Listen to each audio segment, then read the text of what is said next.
Welcome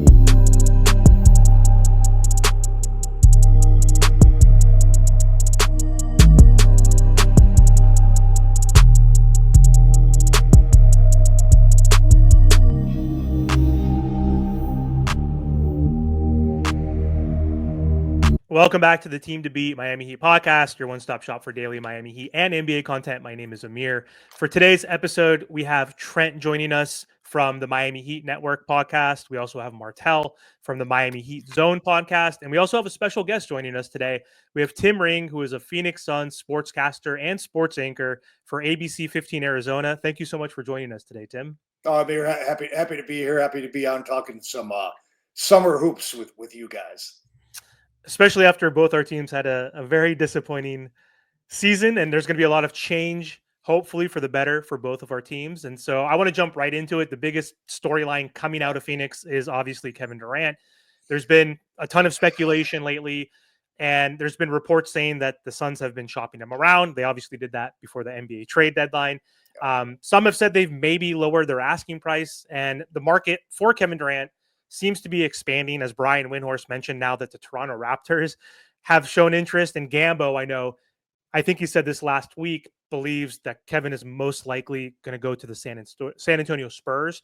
So assuming that Kevin does get moved this summer, where do you think he fits best? And what kind of package are the Suns looking for?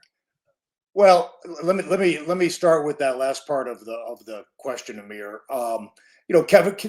Let me just go back to what the Suns gave up for Kevin Durant. You gave up a guy in Mikal Bridges and Cam Johnson, two guys that were young, not all-star caliber players, but certainly in the case of Bridges, kind of that notch below.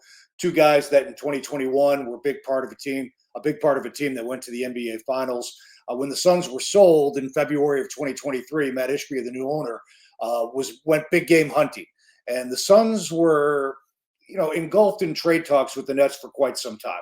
But the Suns did not want to give up all the players and all the picks. It was kind of one or the other. Like, look, we'll give you Mikal Bridges and Cam Johnson. We'll throw in Jay Crowder, but we're not giving you also the 4 first-round draft picks, the maximum allowed. The Nets were kind of digging their heels in as well. But Matt Ishbia came in, and literally the night he bought the team was up against the trade deadline and wanting to make a big splash. He pushed that Durant deal through, and they gave up all the players and they gave up all the picks. And in retrospect, I will never fault the Suns for acquiring Kevin Durant, giving up the likes of Mikal Bridges and Cam Johnson, Jay Crowder as well, but he wasn't even really playing on the team at that point. That's a whole nother story. But in retrospect, the James Jones, the GM at the time, former Heat player, obviously, and former Miami Hurricane, was probably right in digging his heels in, like, we'll give you the players, but not the picks. We'll give you the picks, but not the players. Matt Ishbia said, give it all. I want Durant. Let's go. So now a couple of years later, when the Suns are trying to recoup all they can for Durant, obviously in the back of their mind, they're thinking, well, we gave up the farm for this guy. We've got to get some pieces back. We've got to get picks back. We got to recoup a little bit about or a lot of what we gave up to get him. The reality is, and Brian Windhorst talked about this, guys, a while ago, is that's not going to happen. So you talk about like the asking price dropping. I'm sure the Suns asked for the moon in any initial trade talk, whether it be with the Spurs or the Heat or the Timberwolves. And they learned pretty quickly, probably really not even to a surprise for them, that wasn't going to happen. You weren't going to get 2 starters and 4 first-round draft picks.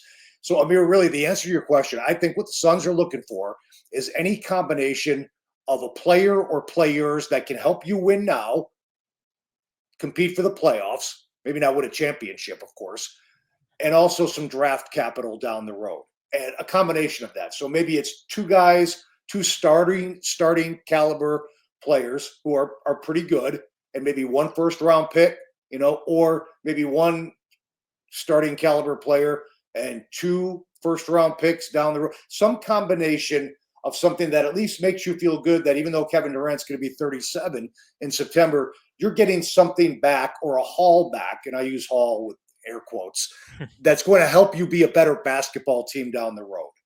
Like, and in conclusion of that, like you hear like, well, Wiggins and Terry Rozier's contracts match up, so the Heat could give them the Suns those 2 guys, and then maybe a first round pick. Like that's insane. Like if the Suns had to do that, that would be such a loss on the Suns' part. So they're looking for something more than that. Now you want to start talking about Khalil Ware if you're a Miami Heat, front office guy, and Pat Riley. Then maybe the conversation changes. But it's got to be some combination of a guy or two who can help you, and a first round draft pick or two that can help you down the road. Yeah, makes sense. So then, Tim, where do you think that everything went wrong? Because, they got rid of Chris Paul, they got rid of Ayton, they fired the coach, they made all these different moves. Yes, they got Kevin Durant, they got Bradley Beal, and then they have Devin Booker, but it's like all three of them kind of need the ball in their hands. They're all getting paid at these astronomical rates. So, like, where do you think, like, this went wrong with the Suns? And then also, too, like, did they really want Jimmy Butler? Because, yes, Jimmy Butler really wanted to go to Phoenix. But, how was he going to fit with that team?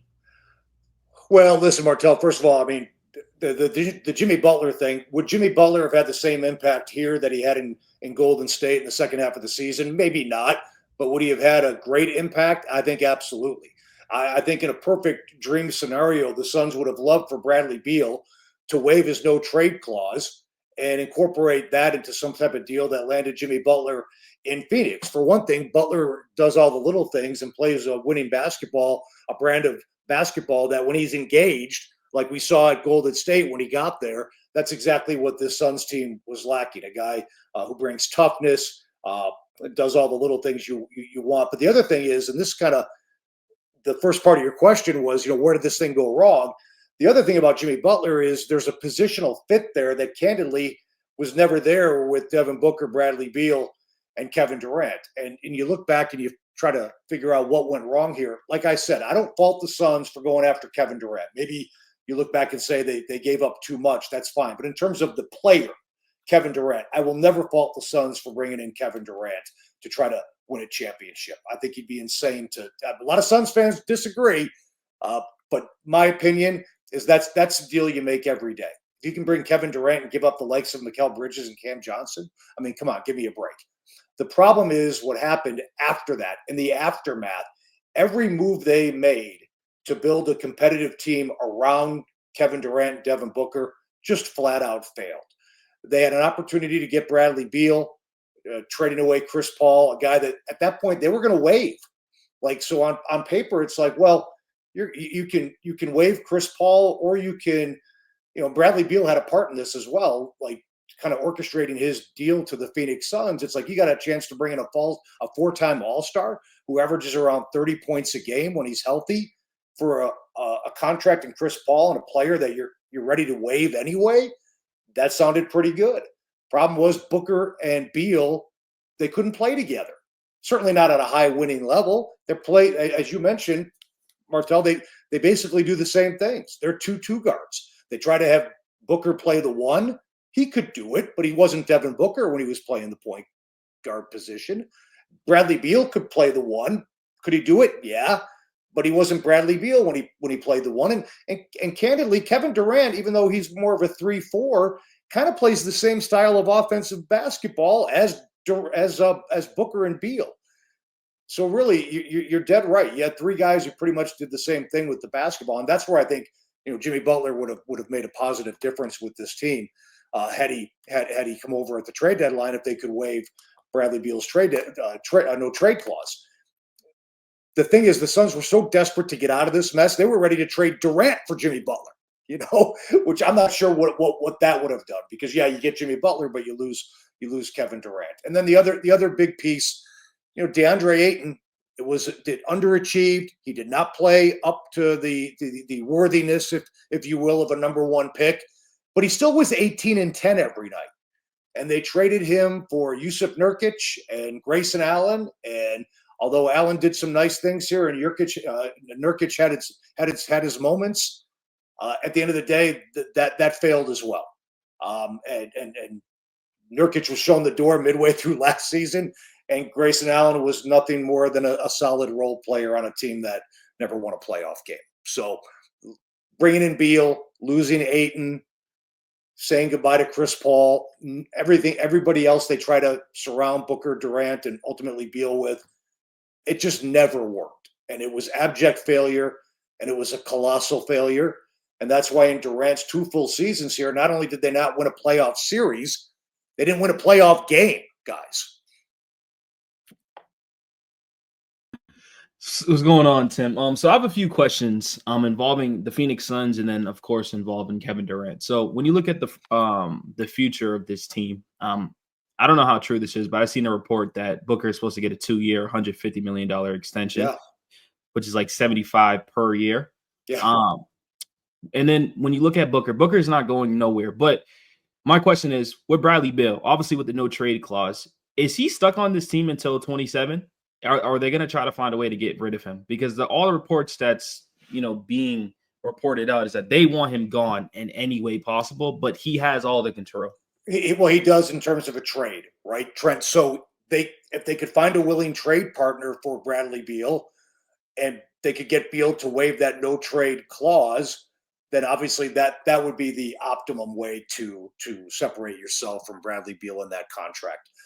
The problem is, anybody who's watched Bradley Beal, and I'm talking about NBA front offices, are you ready to spend $110 million over the next 2 years on Bradley Beal, who misses 30 games a year?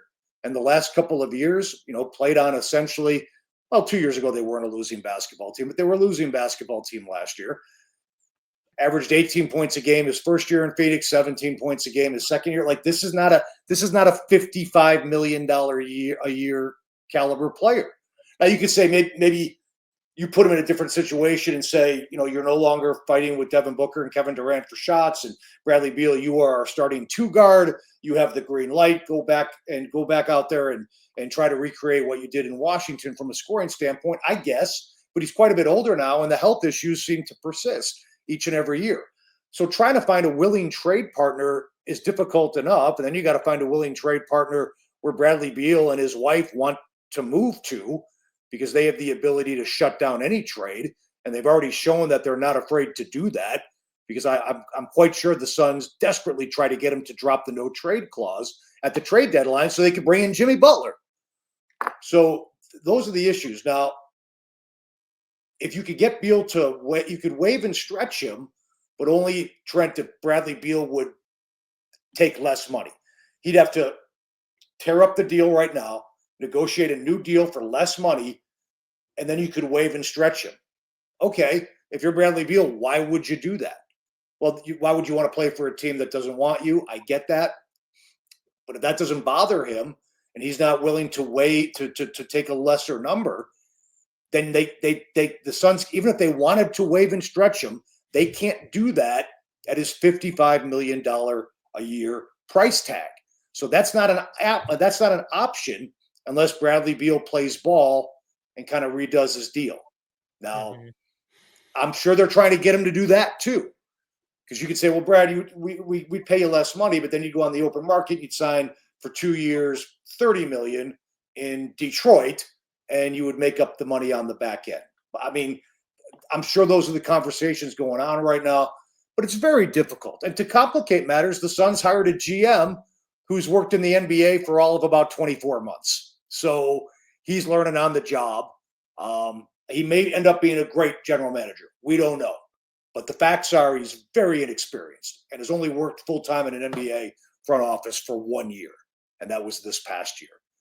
So how they finagle all this with Beal and Durant and come out with the best possible outcome is going to be certainly a challenge. And then my next question would be, how likely is KD going to San Antonio? Because I'm just hearing this. I'm hearing reports that this deal is done, which I don't believe. But I do see a spot for Durant to land in San Antonio. They have the young pieces. They do have the picks. But, how likely, in your opinion, do you think this is happening? I mean, I would say that the two front runners, this Toronto thing just kind of came up. I know Bill Simmons got out there and said that he thought the Durant to the Spurs deal was already agreed upon in principle. If you're the Spurs, does that make sense right now? Maybe it does. To me, the Timberwolves make a lot more sense because, to me, playoff performance dictates the trade market or the free agent market the following summer. And to me, I think the Timberwolves might look at their situation and say, we're a Kevin Durant away from getting over the hump in the Western Conference. If you're the Spurs, you're quite a few humps away with Kevin Durant or not, I would think. I don't know if Wemby's ready yet to do that. I mean, I know they're going to have De'Aaron Fox healthy back next year. So that's a possibility. They do have some pieces that would intrigue the Suns. You know, when you talk about, I mean, Harrison Barnes is a guy they're going to throw in for salary. I get that. But when you talk about Stephon Castle, and I've heard Vassell mention this as well in this trade talk potentially as well, guys. But the Suns, this goes back to my first answer to you guys with what went wrong with the Suns. They just tried to make it work with an abundance of two guards with Devin Booker, Bradley Beal, and Grayson Allen. It didn't work. So you bring in a Vassell, you're going to have the same problem. Okay. So to me, a Stephon Castle who plays the point, obviously top 5 pick just a year ago, that would make a lot of sense. You'd love to get the Spurs number 2 pick. That's not going to happen, but they do have the 14th pick. So you're talking about a position in the draft, and maybe there's a first round pick down the line the Spurs would be willing to give up. So I think from a Sun standpoint, if you could get a Castle in the 14th pick and whoever else you have to throw in there to make the salaries match up and maybe another pick down the line, that would certainly be intriguing on the Suns' part. It's interesting to me that with the Spurs timeline, they think Kevin Durant at 37 helps them not only this season but beyond. You know, because the other thing is, guys, Kevin Durant's got one more year on his deal, right? So he's going to kind of dictate where he goes in terms of a 2-year extension for what, $120 million that he would be owed. And now he's 38 and 39. But if you're in a team thinking about making a deal, when it comes to compensation, what you give up for Kevin Durant certainly changes if you know you have him for 1 year or if you have him for 3 years. And a lot of that's going to come down to Kevin Durant, and Rich Kleiman is his guy. And that's why the Suns, you always read, the Suns are working with Kevin Durant and Rich to try to find a new home. Yeah, that makes total sense. So there are a lot of moving pieces here, right, guys? I mean, it's kind of crazy to see how this thing's going to play out. 100%. And in general, this offseason, Sham said this could be probably one of the bigger off seasons in recent NBA history. And one team that always seems to be in the mix when a star becomes available is the Miami Heat. Pat Riley is always looking for his next whale. Outside of, acquiring Jimmy Butler 5.5 years ago, the Miami Heat have missed out on a lot of guys and a lot of folks that have been linked to the Miami Heat. Kevin, before he got traded to the Suns, said, I guess his top 2 destinations were Miami and the Suns. So do you think KD would be a good fit in Miami, both in terms of a basketball fit and culture fit? And also from the Suns' perspective, I know they don't have a ton of leverage because you just mentioned he's coming off an expiring contract. Some teams don't need to give up the farm, and I'm sure Kevin doesn't want to go to a team that is going to be depleted. It's not the same as the Giannis case scenario, right, where Giannis is going to cost an arm and a leg. But do you think from the Suns' perspective, the Miami Heat have even the right pieces to offer the Suns to get a deal done? Yeah, I mean, it's a great question. I mean, I don't know. Brian Gregory, their new GM, is so new on the job. I haven't even had a chance to grab a cup of coffee with him yet and kind of have these conversations in terms of how do you value a wear in Miami? Like, to me, that's the big one, right? The Suns, they're missing many pieces, but a young center who's actually a starting caliber center in the NBA is certainly on their wish list. They've got a couple of guys. And Nick Richards, who's more of he is a backup, and then Mason Plumlee, who's really more of a 3 at best right now in his career. So Ware at 7 feet tall, 9 and 7 last year, but at 21 years of age, could he be an 18 and 10 guy down the road? Would the Suns look at him with that kind of potential? I don't know. Maybe. I actually do. I don't know how you guys feel about him. You see him way more than I do, to be fair. So is that a piece that would intrigue the Suns? The Heat certainly have the draft capital down the road. They control a lot of their picks, if I'm not mistaken. They picked 20th, I believe, this year, which is not great, but it's not horrible either. As far as Kevin Durant's fit in Miami, to be a third member of a trifecta with Tyler and Bam, I think that's a great positional fit. And I think Durant can still help teams win, and that's the interesting conundrum with Durant. What I saw and what we all saw in Phoenix the last couple of years is if you're counting on Kevin Durant, to be your alpha, although it wasn't always Durant's fault, and they, as I mentioned, the Suns didn't do a great job of surrounding Booker and KD with the best possible supporting cast. Durant has to, and Booker does too, but Durant and Booker have to take some accountability in the Suns' shortcomings the last couple of years. And Kevin Durant at this age, again, it'll be 37 in September. The scoring average looks great. I mean, I know a lot of people, probably like yourself, will see Durant, a handful of times during the season. They'll see that 26, 27 point a game average and say, yeah, it's still KD, man. He's 27 points a game.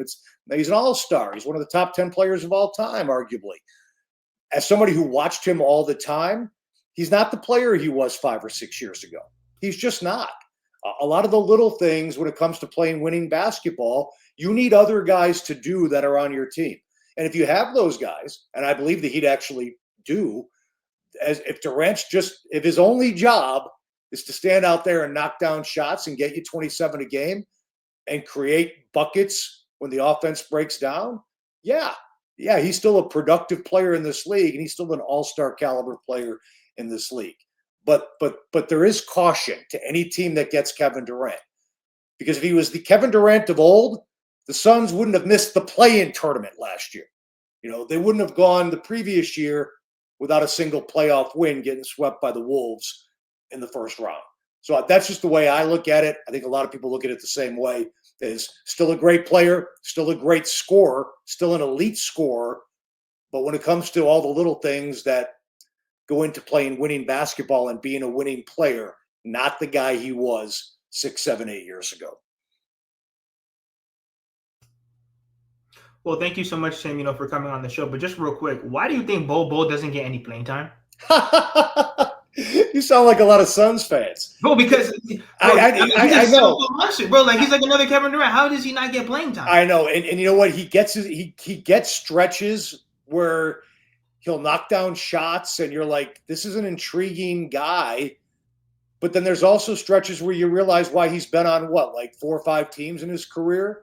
I always joke, Martel. I joke about this, and I believe it. Like if Bol was playing over in Europe and at his size, handling the ball and knocking down threes, if he were coming out in the draft this year, he'd be a top 3 pick. I mean, he might even be the number 1 pick in the draft because he's that intriguing to watch.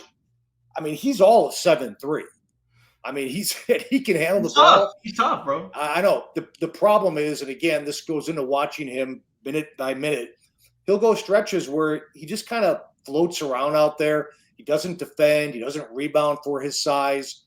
So, yeah, not once in a while, more than once in a while, he'll knock down threes and he'll knock down jumpers and he'll block a shot or he'll swoop in on the break. And you're like, oh, my God, that is like alien-like. That is Wembanyama-like. But then, I'll leave you with this. It's a little bit like a backup quarterback in the NFL, guys. If you have a really good backup quarterback, right, and you need him to play, he can look good for a game or 2, maybe 3. But when that backup quarterback has to play 7, 8, 9, 10 games, kind of gets exposed a little bit. Bol's that kind of player. In spots, he can wow you with his size and his skill. But the more minutes he gets and the more playing time he gets, you start to realize what the problem has been. He doesn't rebound. He doesn't defend. He makes boneheaded decisions at times. So that's the problem with Bol. And so I promise you, he has gotten opportunities. He had a stretch this past year where he was a starter for 8, 9, 10 games in a row. So he's gotten opportunities. But again, it seems like the more he plays, the more he gets exposed, and he ends up right back on the bench. Yeah, makes sense. So, Tim, really appreciate you jumping on with us. Always great problem, insight. guys. Yeah, especially with there's so much going on. As soon as the finals are going to be over, it's going to be a great offseason, hopefully, for the Miami Heat and for the Phoenix Suns. And so for everyone listening, make sure to follow Tim for everything Phoenix Suns or Arizona sports related. And before we do hop off, Tim, do you want to let the audience know where they can find you online? Yeah, Twitter is Tim at TimRing TV, and I have a Facebook page, but I don't use it that much. So Twitter is the place to go. And I appreciate you guys having me on. And if somehow Kevin Durant ends up in Miami, you can have me back on again, and we can talk about how that's all going to look and work out. Sounds good. Thank you so much. You Appreciate got the it, time. guys. Okay. Take care.